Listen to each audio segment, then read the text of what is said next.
Good morning. Good morning, my beautiful friends. Happy, awesome Saturday to everybody. It is indeed awesome Saturday. It is the Sabbath. This is the day that we stop all of our striving to be doing stuff and we really relax into being. I want to say good morning to everybody who is here. Happy, awesome Saturday to you. This is the day when I stop doing all the stuff that I do and I hang out and I with awesome people and awesome places and I eat awesome food and I do awesome things and just in general have an awesome kind of a day. But anyway, yeah, it is indeed awesome Saturday. This is my Sabbath. This is a day that I do not work. This is a day that I just relax into being. Good morning, Danelle. Wonderful to see you here today. But anyways, just like on every awesome Saturday, what we do is we dive into the more spiritual side of the wake up call. If you have followed me at all this week, you know that I actually did not do a wake up call this week. And that was primarily so that I could catch up on my sleep. Having a kiddo is definitely something that cuts into that. And as I was as I basically woke up every single morning whenever I wanted to, instead of having to wake up at 8:30 to prepare for a wake up call, I was thinking about change. I was thinking about just like how much things change and how much we resist change. And so that's where that's really where this message came from. That the message today is called the art of becoming, and it's about change, and it's about our love of predictable misery instead of our embracing of liberating mystery. So the fact is that oftentimes we will build ourselves, we will build something amazing for ourselves, and then over the years or even over the months or over the moments, whatever it is that we built for ourselves, it will no longer fit. It will no longer be as perfect as it once was because we built it for our past self. And even though everything is always changing, change still remains one of our greatest fears. I know change is one of my greatest fears. Every time that I think about, like, why am I not making some move? Why am I not doing something that I know needs to be done? When I really dig down into it, it always becomes very clear to me that it's because I'm afraid of something changing. But why? Why am I afraid of change when life is always changing? When I know that the universe is always changing? When every single day has been different from the moment that I was born until right now? When every moment is different? If we think about what's going on outside, nature is a completely different thing now than it was when this call started. And since all these changes are happening all the time, why are we so afraid of that change? And I believe it's because change threatens the illusion that we have that we control things. We have, we have this idea that we are, the masters of our own destiny, and that whatever it is that is in our world right now, that it is because we've made it this way, and that we have intentionally chosen it. The reality, of course, is that we've made the best with what we have. We've always made do. We've always survived, and we are still here surviving because we've made do with what we've had, and that we crave that predictability. We crave that predictability even when what is predictable is painful to us. Even when we hate what is predictable, even when we don't like it at all, even when it doesn't fit us or it doesn't suit us anymore, we still crave that predictability because we feel like that predictability is something that we've manifested control of, and to to embrace something unpredictable would also be to give up our illusion of control. And so I remember when Netflix came out. This was a long time ago. I remember looking and watching, going to the menu of Netflix and trying to find something to watch. And I swear it was easier when I went to Blockbuster and just went to the new releases and I had, like, six things to choose from. When I went to Netflix and I had thousands and thousands of things to choose from, there were so many new things that I could watch. There were so many new movies that I had never seen, never heard of before. And yet I always settled into watching something that I had seen before because I didn't want to waste my time watching something that I didn't know would be good. and I had 5,000 options. And so when you have 5,000 options available to you, choosing the best one among those 5,000 is near impossible. Whereas when I went to Blockbuster and I rented the videotape with the Be Kind Rewind sticker on it, then I had 10 options, and one of them was a romantic comedy, and one of them was an action movie, and one of them was a drama, and it was very easy to figure out what it is exactly that I wanted to watch because I had fewer options. And so there was that avoidance that I saw in myself of choosing something new. I would rather watch something that I've seen before or seen a dozen times before than have the potential for screwing up, the potential for messing up and wasting 2 hours of my life by watching something that I didn't actually like. And so we have to understand that there's this paradox of change, that everything's always changing, and that change nevertheless remains a lot of people's greatest fear. So we let's just examine for a moment. Like let's just think about the familiar. The familiar masquerades as security. The familiar looks like it's secure because it's what we currently have and we're currently surviving it. We're currently doing okay with what is. And so the things that are familiar to us that we keep on going back to, just like my example with Netflix, how I would go back and watch the same stuff that I had watched beforehand. That familiarity was masquerading as some security. Like how could I mess up? Okay, so I've seen The Matrix 100 times, so why don't I watch The Matrix 101 times? Is anything predictable? Am I going to get anything new out of it? Of course not. I'm not going to get anything new out of it. I've seen it all before, and so my conscious brain says, well, if you liked it before, if you liked it in the past, you'll like it in the present. And that's grand. I'm sure that I would. I would also get a lot more joy from watching something new, from experiencing something new, from seeing something new. So familiarity masquerades as that security. However, familiarity is often just stagnation in disguise. So yes, I watched The Matrix for the 100th time. No, I didn't see anything new. I didn't expand I did not expand my taste in movies, even though I could have, even though I had 5,000 options available to me. And it reminds me of a little verse in Exodus. So if you're familiar with the Bible story, in particular the one in Exodus, so Moses goes to Pharaoh. He says, "Let my people go," and then Pharaoh, after a whole bunch of kerfluffle, lets his people go, and then they go off and they wander in the desert for 40 years. And the Israelites were very, very famous for grumbling while this was happening. Man, I mean, I do not envy Moses. He had a lousy job. He liberated these folks from slavery and into uncertainty. Like they were slaves in Egypt, but at least they knew when the beatings would commence, and that it was predictable. But there was a verse in the Bible, Exodus 14:11, that just really jumped out at me this time around, which is that they said to Moses, "Was it because there were no graves in Egypt that you brought us to the desert to die?"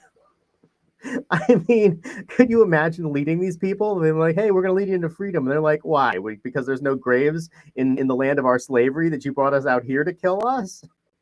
Poor Moses. But it really illustrates a profound point here, that they were scared of what was becoming, and they wanted to go back to that slavery because at least they understood what there was there waiting for them. At least they understood that they were going to get beaten and enslaved and abused. But at least that beating and enslavement and abuse that they had is something that they knew, that was familiar to them. Whereas wandering around in the desert was something that was very scary to them, even though they were essentially complaining about the same thing. They knew the Egyptians were going to kill them too, but at least they'd know how it was going to happen. The fact is that the Israelites longed for slavery over uncertain freedom because at least they understood how to suffer in Egypt. They didn't know how to suffer in the desert. They did know how to suffer in Egypt. The ego fears what is unknown. And even as our souls crave expansion, and even as we grow into the expansion, even as we grow into bigger versions of ourselves, the ego still is afraid of what is unknown, because the ego is, constantly telling us that whatever it is that we've built is something that we have built and had complete control of. And so faith becomes a willingness to move. Faith becomes a willingness to roll with the changes. That true faith isn't believing that things will stay the same. It's trusting that whatever comes next is going to be good for us in the same way that whatever is now is also good for us. I think about some of the really major changes that I've made in my life and how each one of them has always involved a leap of faith. I quit a career when I was in my late 20s. I quit a career that I had really mapped out my whole life. I knew exactly where I was going and what I was doing, and I absolutely did not like what I was doing. And one day, I mean, I remember it very clearly. So I very, very rarely drink, and for whatever reason, my roommate brought home like a bottle of whiskey or something. He didn't drink either, and the two of us got drunk in my kitchen. And I remember having so much clarity when that happened, because I was like, wait a minute, I have my whole life planned out and I don't like the plan. Why not change it up and maybe have the opportunity to do something different? Because even if I completely fail, at least I'll have failed at something that I enjoyed more than what I currently enjoy. And I remember that the next day I went in and I gave my 2 weeks notice. And then when I went home from work that day, I got my passport picture taken. And it took me on this really crazy adventure of about 7 years of living abroad and learning more about myself, that if I could go back and remake that decision, I'd make that same decision again, only faster. And so, the fact is that that we have to trust that what's coming next, that whatever it is that we are gaining for in exchange for what we're giving up, is going to hold us in that moment in the same way that what we have right now is holding us. And in the end, what we have right now is something that in the past we longed for, that we wanted for, that we hoped for, that we prayed for, and now we have it. And then we outgrew it. And now our ego is saying, but wait, you wanted this, and so therefore this thing is still good. And so, so faith has to, faith really, and true faith begins where certainty ends. In the same way that the Israelites had to give up being enslaved in order to go out into the desert, they weren't entirely sure what was going to happen out in the desert, but at least it was better than being enslaved. At least that's what they thought while they were enslaved. And so predictable misery, and that predictable misery that so many of us live in so often, including myself, predictable misery says, at least I know what to expect. At least I know that I know the measurements of the suck that I'm going to have to deal with. And faith asks us to believe, or asks us to say, even though I don't know, even though I'm not sure, even though I can't predict exactly what's going to happen, I do trust that there's going to be good in this. And so today I encourage you to ride the becoming.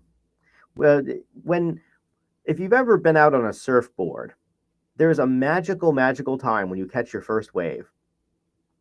And you realize it's a really interesting thing. You go out, I remember the first time that it happened to me. I had borrowed a surfboard from a friend. I was living on Maui. I paddled out to, I basically went to what is essentially the bunny hill of surfing. I went to a place where the waves are small and predictable. The waves are maybe 2 feet tall. They're just enough to get your surfboard moving. And I remember that I jumped on the surfboard. I caught the wave and successfully. And I jumped on the surfboard, and all of a sudden I realized that I was being moved. I mean, that there was no stopping me from being moved, that I was on this wave. And I looked to the left, and the wave stretched out as far as I could see it. And this wave was important because this is the one that I was on.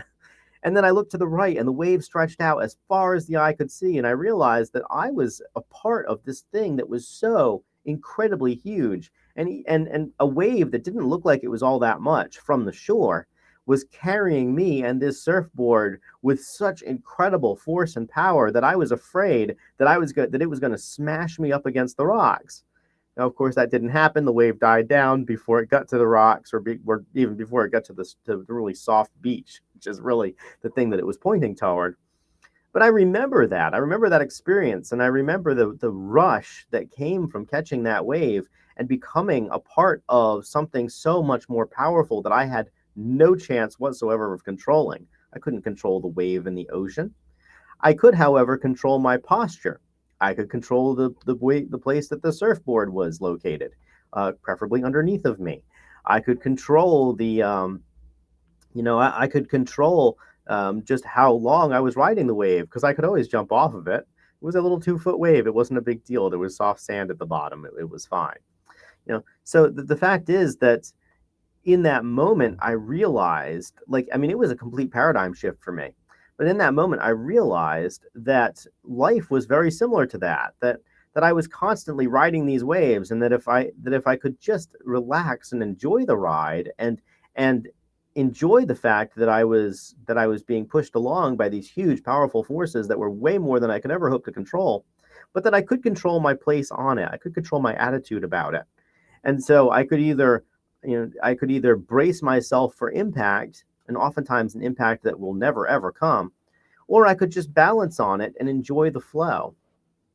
And so today, let's ask ourselves, what is it that we are holding tight to that needs to be released? And what is changing in ourselves that we've been resisting? Because, like I mentioned before, one of the things that causes us to resist change is the fact that whatever we have right now is something that we previously really, really wanted, that we desired, that we prayed for and hoped for fervently. And the thing is that once we got that stuff, and we always do get these things, that stuff is acted as a catalyst for growth. And then once we grew, it no longer fit us anymore. I think about Persephone. I think about her clothes. I think about just how quickly she's growing out of her clothes. How the clothes which fit her perfectly a week ago are now tight on her, and the clothes that fit her perfectly a month ago are in a donation bag to fit somebody else because they're not ever going to fit her again. And I think about how we're all growing in that way, and that not just in our physical bodies, our souls are growing. And as our souls grow, that the life situations that previously were an amazing fit for us are no longer. And so faith is saying yes to the next step. Our acceptance of change isn't weakness, it's an act of faith. Because faith isn't just a belief that something good is going to happen in the future. Faith is an active movement. It's an active movement into the mystery of what is becoming. It is an active trust that whatever it is that comes down the pike, that it's something that we're going to be able to handle as it comes, that we're going to be able to dance with it. That if we're on a wave, that we're going to be able to surf that wave instead of getting bowled over by it. And so let's just let life itself change us. And as we do, as we grow into the people that we were born to become, let's just do so with joy. This awesome Saturday and every awesome Saturday asks us to just let go of our neurotic control over every single aspect of our lives and truly embrace the becoming, embrace who we are becoming, and embrace the undeniable fact that we are different people today than we were yesterday, and that the life situations that might have fit us perfectly yesterday don't fit us as well today, and that's okay. And so when we are experiencing what Jan calls the itch, which means that we are, like we just feel like we are itchy, we feel like we're uncomfortable, we feel like there's some part of life that is not fully congruent, then let's just recognize that that's a thing and scratch that itch by jumping into whatever the next thing is. My beautiful friends, I want to say thank you so very much for coming by to the Awesome Saturday service. This is your up to the moment reminder that we are awesome, and so let's recognize our inherent value and worth. The fact is that we are here on this world today. We have the ability to manifest change. We have the ability to become something even more awesome than we were yesterday, and so let's just relax into that instead of attempting to control everything around us. Instead, let's just relax and rest into being and understand that the life situation that we find ourselves in right now, was not entirely of our own making, and the life situation that we find ourselves in tomorrow is not entirely of our own making either. When we relinquish that control and we recognize that there are other larger forces that we cannot control that are also moving us, it allows us to be able to approach that change with a sense of excitement instead of a sense of fear. All right, my beautiful friends, I will talk to you on Monday. I'm going to do more wake up calls. I'm not decided if I'm going to do them at 9 a.m. I think I might just pop on once a day at just random times. I realize that makes it difficult to catch me live. However, at this point, because things are changing, I'm deciding what it is that I really need out of the wake up call, where it is that I like, where I want to take it, and how it serves the people that watch it. I have been absolutely inundated with messages from people saying, "Hey, when are you going to do the wake up call again?" And one of the funny things about this is that these are folks who, by and large, never comment on the wake up call. And so, if you want me to show up, just say hello so I know that you exist. That way, and even whether it's live or not, I still see these comments. I still see the engagement. I look at the video analytics every single, about once a week. I'll look at the video analytics and notice that about 200 people catch the wake up call, even if only about 4 or 5 people will catch it live. And so perhaps just me being able to do it at a more flexible time allows the message to still get out there, and those same people are still going to watch it because they didn't watch it live in the first place. They're not going to watch it live. They're not going to watch it live. Um, uh, Anyways, but anyways, guys, I want to say thank you guys for being here. I will return on Monday at some time to do a wake up call, whenever it is that I wake up, and yeah, we will just continue to work through those very empowering I am statements, because they are that is a message that needs to be more in the world, and it's one that I'm very proud to be to steward. So anyway, I'll talk to y'all on Monday at some time when I feel like getting my butt out of bed. Until then, this is your daily reminder that you are awesome, that we are awesome. So let's recognize our inherent value and worth. I'll talk to y'all on Monday. Until then, I love you. I care about you. I appreciate you. And aloha from paradise.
Mm-hmm.